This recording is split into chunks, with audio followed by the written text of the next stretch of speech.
Welcome to Thriving Together, the ESOP Advantage. This podcast offers insights from BDO leaders and highlights the transformative power of employee stock ownership plans. Tune in to learn more about BDO's ESOP and how it is the embodiment of our people-first, purpose-driven culture. Hello and welcome. I'm your host, Blake Head, Managing Director at BDO Capital Advisors, where I lead the ESOP Advisory Services Division. Today, I have the pleasure of speaking with Steve Ferrara, BDO's Chief Operating Officer, and Mark Ellenbogen, who leads the Governance Committee of BDO's Board of Directors and will also be the incoming COO upon Steve's retirement. Steve, Mark, thank you for joining me. Thank you, Blake. Thanks, Blake. Pleasure to be here. So in this episode, we're going to examine the impact of BDO's new ESOP model on the firm's day-to-day operations, explore the governance strategies put in place to support the shift, and consider the implications for BDO's future under this new operating model. Are you both ready to dive in? Absolutely. Yes. So Steve, let's start with your early career experience of ESOPs. How did this foundation inform or guide your perspective on BDO establishing an ESOP? Yeah, thanks, Blake. Years back, I helped a client implement an ESOP at their business, and it was an owner-owned business where the owner wanted to have his employees share in the value being created. And so he formed an ESOP, and probably 10 years after the ESOP was formed, I was walking through the facility with the owner and met one of his employees who thanked the owner for the value that the owner had created for this employee and his family that the employee said he could never have dreamed of having happen to him. And that always stuck with me on what this did to transform the life of that individual. What a great story. So when the leadership team was considering different opportunities to fuel its sustainable future, what were the key factors you took into account before deciding on an ESOP? That's a terrific question. We looked at a number of different factors and looked at where the profession is heading.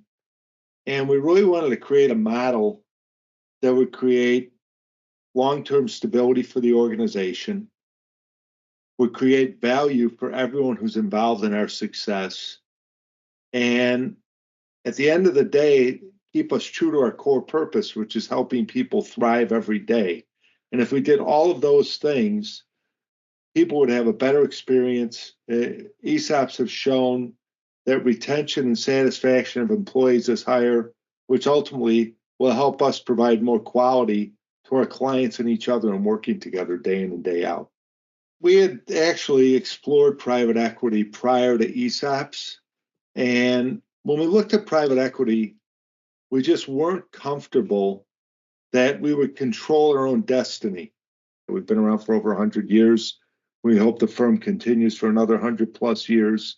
By doing the ESOP, we maintain the unity of the firm, and we just felt overall, this really helps us maintain the business.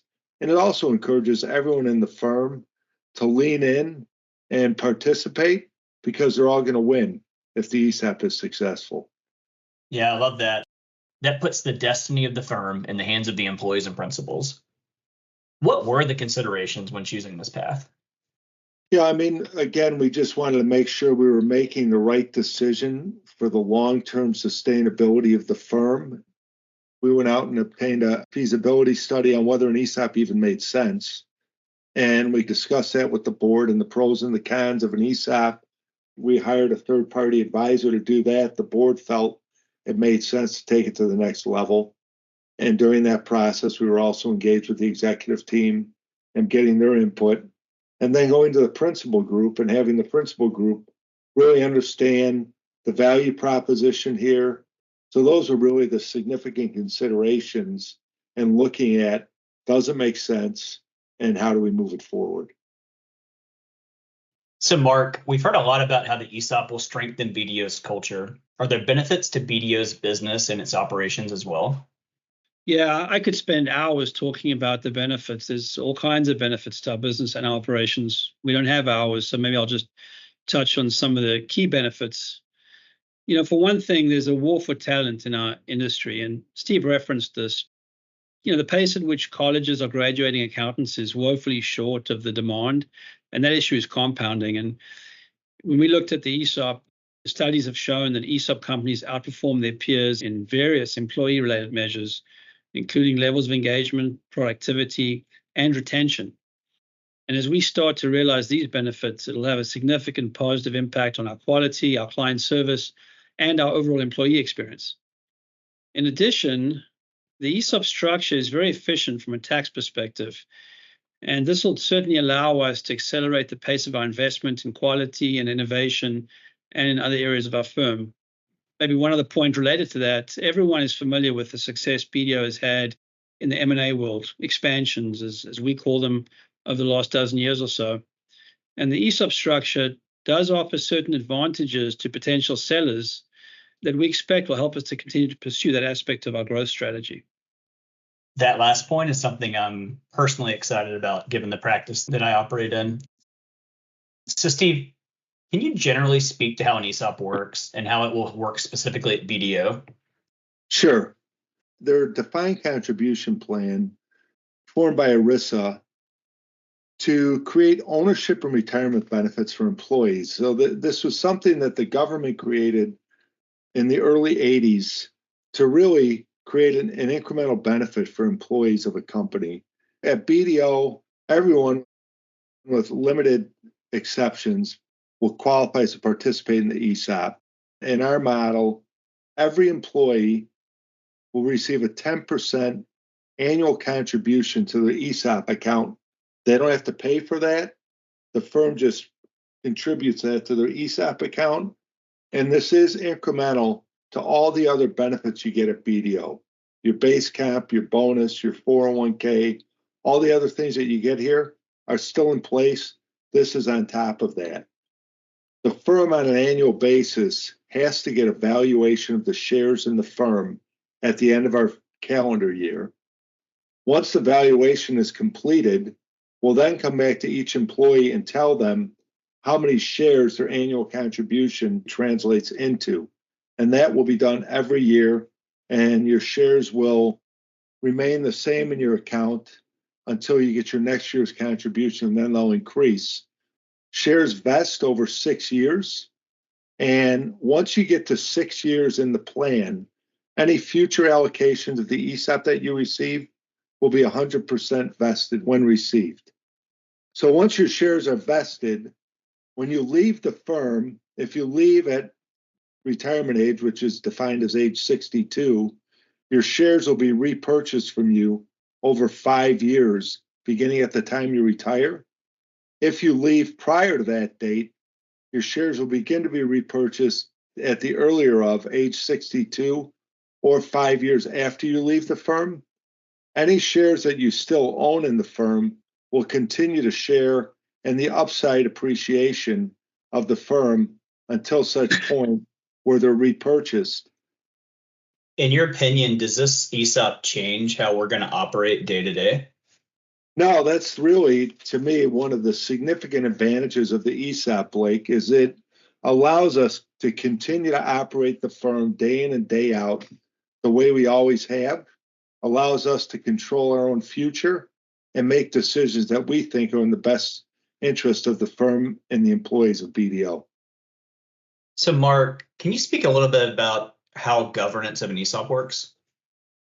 Yeah, sure. And I think just to emphasize the point that Steve made, the beauty of this is that we were able to keep how we operate pretty much the same. We keep control, and the way we manage and govern the firm is largely the same. And as chair of the governance committee, I was obviously deeply involved in the governance. And being an ESOP, you're required to have a trustee. What we decided to do was create an internal trustee committee to serve as the trustee after the initial transaction. For the initial transaction, we had an external trustee, but on an ongoing basis, we have a trustee committee. It's composed of 5 leaders of our business lines, all of whom are CPAs. And the role of the trustee committee, quite simply, is to ensure that the ESOP is operated for the benefit of all the participants. And the purpose of having all business lines represented on the trustee committee is to ensure that all employees are represented, both the employees in our 3 client-facing business lines, as well as the employees in our core business service business lines. Our trustee committee is advised by an external fiduciary consultant. Generally speaking, there are two key functions that the trustee committee has to execute in any given year. The trustee committee votes the shares of the ESOP in all matters requiring a shareholder vote, and they oversee the annual valuation process that Steve referred to a little earlier. And the role of the fiduciary consultant is to assist the trustee committee in discharging its responsibilities in accordance with the regulations. There's a lot of rules and regulations, a lot of process that you have to follow, and the fiduciary consultant, the external trustee, will help us make sure that we do all of that appropriately. Thank you both for sharing your perspectives. Steve, you'll be approaching retirement after 33 years with BDO. What does the establishment of the ESOP mean to you as you reflect on your time with the firm? I think currently the business world is at its most dynamic inflection point in many years. And I think the next 10 years are going to be some of the most exciting years in the business world. The profession is in its largest state of flux since I started my career in 1981.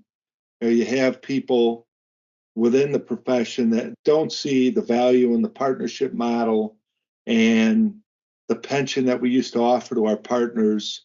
And I think the ESOP really creates a sustainable future for BDO, truly rewarding all who are contributing to our success for their efforts and contributions to our future. It continues our model over the last 12 years where we've really been an innovator in the industry. And I'm proud to have been part of creating it at BDO and continue our place as a leading innovator in the profession. It's definitely the most challenging thing I've done in my career. And I'm very thankful for the many opportunities that BDO provided to me throughout my career, and can tell you that I've really never stopped learning while I've been here, and I'll miss the firm a lot. And I'm very appreciative for everything I've done here. That's great. It's also amazing to accomplish what you're most proud of kind of in the year of retirement. So thank you. Yeah, thank you for that. So Mark, as the incoming Chief Operating Officer, how do you see the implementation of the ESOP benefiting our firm and people in the years to come? I think what I'm going to say is going to be somewhat repetitive of what Steve said. And, Steve will give all the credit to others. And certainly there were a lot of people involved in getting this ESOP transaction completed. It really did take a village. But in many ways, Steve was, in fact, the architect of this ESOP transaction. And what I'm inheriting here is an infrastructure that's been established very well, just generally. But what excites me the most about specifically the ESOP, as I prepare to take on this new role, is it's allowed us to create a sustainable structure that provides tremendous benefits to our current and future principals and all of our employees. And as Steve referenced, our profession is undergoing tremendous change. And as we've said repeatedly, we firmly believe that the ESOP is the best alternative for us, as it really allows us to continue to operate our firm in accordance with our culture and core values, and to do that for the benefit of all of our people. So that's really what excites me about the future. What I've loved about these meetings is every time I talk to an executive team member, they always bring up people first, and how every decision made was driven by the people first mentality. And certainly I experienced that and believe that from all these discussions.